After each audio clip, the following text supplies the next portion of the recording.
Assalamualaikum warahmatullahi wabarakatuh. Perkenalkan, nama saya Thaifatul Aini dengan NPM 12120210035 dari kelas akuntansi A semester 6. Di sini saya akan mempresentasikan tentang standar audit 530 dengan judul Sampling Audit, revisi tahun 2021. Ruang lingkup. Standar audit atau SA ini diterapkan ketika auditor telah memutuskan untuk menggunakan sampling audit dalam pelaksanaan prosedur audit. Hal ini berkaitan dengan penggunaan sampling statistik maupun non-statistik. Ketika pelaksanaan penggunaan pengendalian dan pengujian rinci serta pengevaluasian hasil sampel tersebut.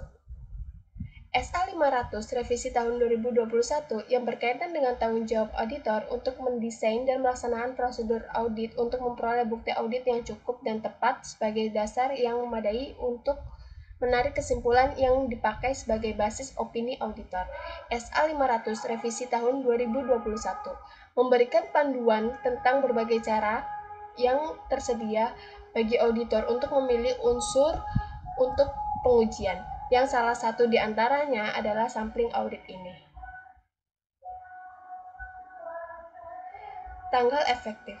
SA ini berlaku efektif untuk audit atas laporan keuangan untuk periode yang dimulai pada atau setelah tanggal 1 Januari tahun 2022.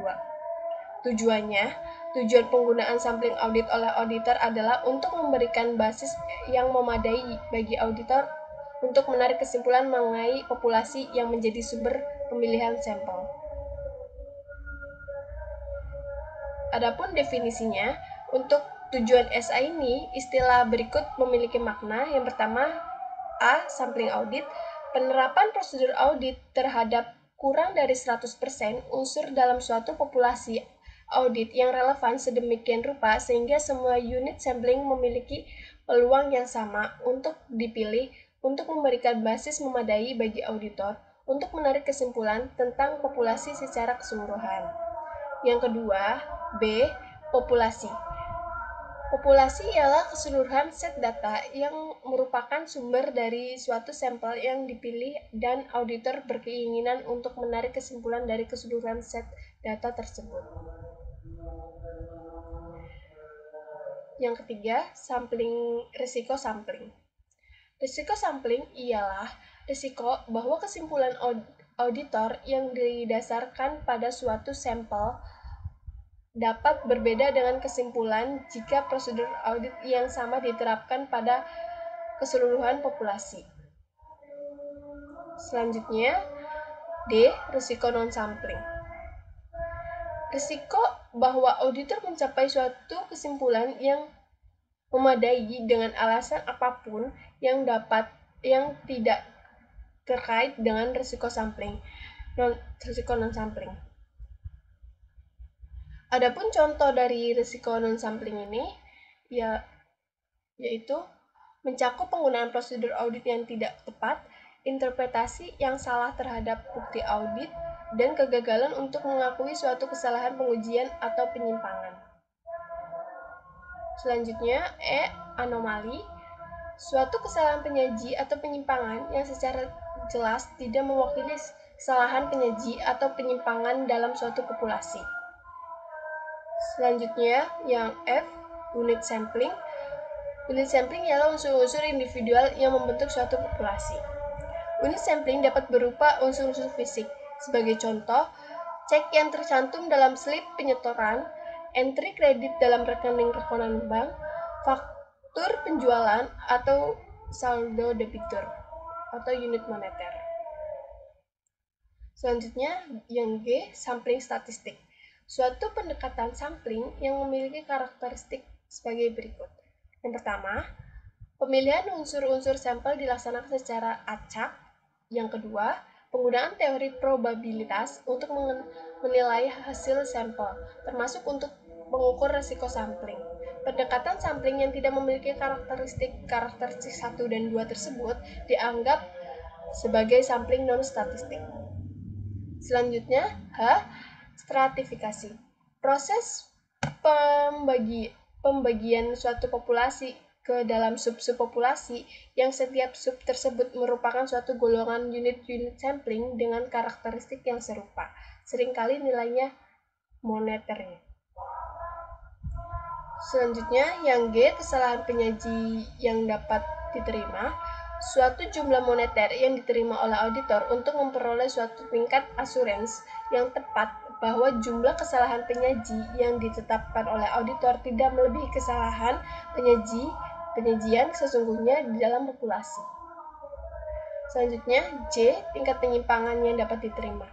Suatu tingkat penyimpangan dari prosedur pengendalian internal yang telah ditetapkan yang ditentukan oleh auditor untuk memperoleh tingkat assurance yang tepat bahwa tingkat penyimpangan yang ditentukan oleh auditor tidak melebihi tingkat penyimpangan sesungguhnya dalam populasi. Adapun ketentuan dari desain, ukuran, dan pemilihan unsur-unsur sampel untuk diuji, yaitu ketika mendesain suatu sampel audit, auditor harus mempertimbangkan tujuan prosedur audit dan karakteristik populasi yang menjadi sumber suatu sampel yang akan diambil. Auditor harus menentukan suatu ukuran sampel yang cukup untuk mengurangi risiko sampling sampai ke level rendah yang dapat diterima. Auditor harus memilih unsur-unsur yang akan menjadi sampel sedemikian rupa sehingga setiap unit sampling dalam populasi memiliki suatu peluang yang sama untuk dipilih. Penilaian prosedur audit. Auditor harus melaksanakan prosedur audit yang tepat untuk tujuan yang hendak dicapai atas setiap unsur yang dipilih. Ketika prosedur audit tidak dapat diterapkan pada unsur pilihan, auditor harus melaksanakan prosedur tersebut pada suatu unsur pengganti. Ketika auditor tidak dapat menerapkan prosedur audit yang telah didesain atau prosedur alternatif lainnya yang sesuai terhadap suatu unsur pilihan, auditor harus menetapkan unsur tersebut sebagai suatu penyimpangan dari pengendalian yang telah ditetapkan sebelumnya. Dalam hal pengujian pengendalian atau suatu kesalahan penyaji dalam hal pengujian rinci. Sifat dan penyebab penyimpangan dan kesalahan penyaji. Auditor harus menginvestigasi sifat dan penyebab penyimpangan atau kesalahan penyaji yang teridentifikasi serta menilai dampak yang mungkin terjadi terhadap tujuan prosedur audit tersebut dan terhadap area audit lainnya. Dalam kondisi tertentu yang sangat jarang, ketika auditor mempertimbangkan bahwa suatu kesalahan penyaji atau penyimpangan yang ditemukan dalam suatu sampel adalah suatu anomali, auditor harus memperoleh tingkat kepastian yang tinggi bahwa kesalahan penyaji atau penyimpangan tersebut bukanlah mewakili populasi yang bersangkutan. Auditor harus memperoleh tingkat kepastian seperti ini dengan melaksanakan prosedur audit tambahan untuk memperoleh bukti audit yang cukup dan tepat bahwa kesalahan penyaji atau penyimpangan tersebut tidak berdampak terhadap unsur sisanya dalam populasi. Memproyeksi kesalahan penyaji. Untuk pengujian rinci, auditor harus memproyeksi kesalahan penyaji yang ditemukan dalam sampel ke populasi. Pengevaluasian hasil sampling audit. Auditor harus mengevaluasi yang pertama, hasil sampel, dan yang kedua, apakah penggunaan sampling audit telah menyediakan basis yang memadai untuk menarikkan kesimpulan tentang populasi yang telah diuji. Adapun materi penerapan dan penjelasan lain, yang pertama, stratifikasi dan pemilihan nilai pertimbangan, value weighted selection. Dalam mempertimbangkan karakteristik populasi yang menjadi sumber pengambilan sampel, auditor dapat memilih metode pemilihan stratifikasi atau nilai tertimbang. Lampiran ini memberikan panduan bagi auditor tentang teknik pengendalian sampel dengan stratifikasi dan nilai tertimbang. Stratifikasi. Efisien audit dapat ditingkatkan mutunya jika auditor dapat melakukan stratifikasi terhadap suatu populasi dengan cara membagi populasi tersebut ke dalam sub-sub populasi yang memiliki karakteristik yang teridentifikasi. Tujuannya, stratifikasi adalah untuk mengurangi keanekaragaman unsur-unsur yang terdapat dalam setiap strata, dan oleh karena itu ukuran sampel dapat dikurangi tanpa meningkatkan risiko sampel. Ketika melaksanakan pengujian rinci, populasi biasanya distratifikasi berdasarkan nilai moneter. Hal ini memungkinkan pekerjaan audit lebih banyak diarahkan ke unsur-unsur bernilai lebih besar yang berisi potensi kesalahan penyaji terbesar. Demikian juga, sebuah populasi dapat distratifikasikan berdasarkan karakteristik tertentu yang menggunakan kemungkinan risiko kesalahan penyaji yang lebih tinggi. Hasil prosedur audit yang diterapkan terhadap unsur-unsur yang berasal dari sebuah strata yang diambil sebagai sampel hanya dapat digunakan untuk memproyeksikan unsur-unsur yang terdapat dalam strata tersebut. Untuk menarik kesimpulan terhadap keseluruhan populasi, auditor harus mempertimbangkan risiko kesalahan penyaji material yang berkaitan dengan strata lainnya yang membentuk suatu keseluruhan populasi. Sebagai contoh, 20% dari unsur yang terdapat di dalam sebuah populasi dapat mempresentasikan 90% nilai suatu saldo akun. Auditor dapat memutuskan untuk memberikan sampel dari 20% tersebut. Auditor mengevaluasi hasil pengujian sampel tersebut dan menarik kesimpulan atas 90% nilai suatu saldo akun, terpisah dari 10% nilai sisa saldo akun tersebut atas 10% nilai sisa saldo. Dapat dilakukan pengambilan sampel tambahan atau bukti dengan cara lain, atau bisa saja 10% nilai sisa itu dianggap sebagai tidak material. Pemilihan nilai tertimbang ketika melakukan pengujian rinci merupakan hal yang efisien. Untuk mengidentifikasikan unit sampling sebagai unit-unit moneter tersebut tersendiri yang membentuk suatu populasi.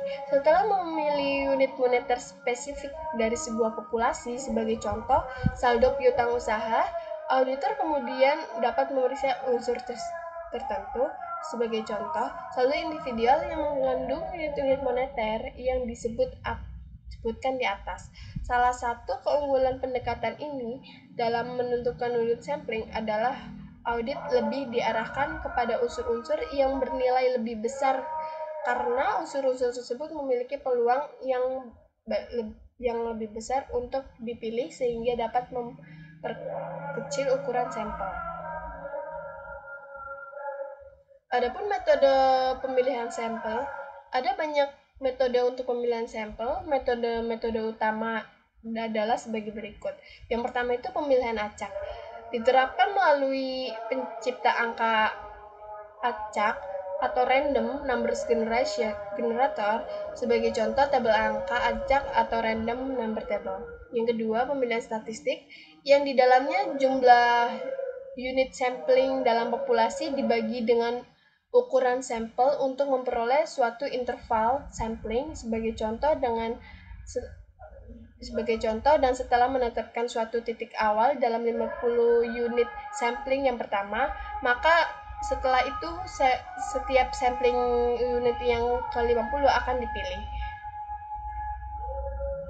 Meskipun titik awal dapat ditentukan secara sembarang, pemilihan sampel akan lebih acak jika diambil dengan menggunakan penciptaan angka acak dengan computerized random number generator, atau tabel angka acak, random number table.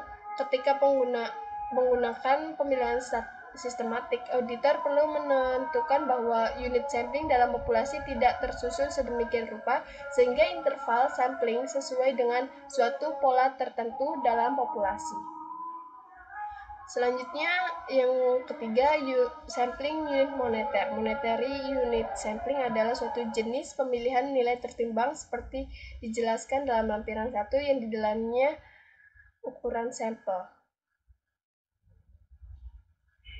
Selanjutnya, pemilihan yang keempat itu ada pemilihan sembarang yang di dalamnya auditor melakukan pemilihan sampel tanpa melalui suatu teknik yang terstruktur.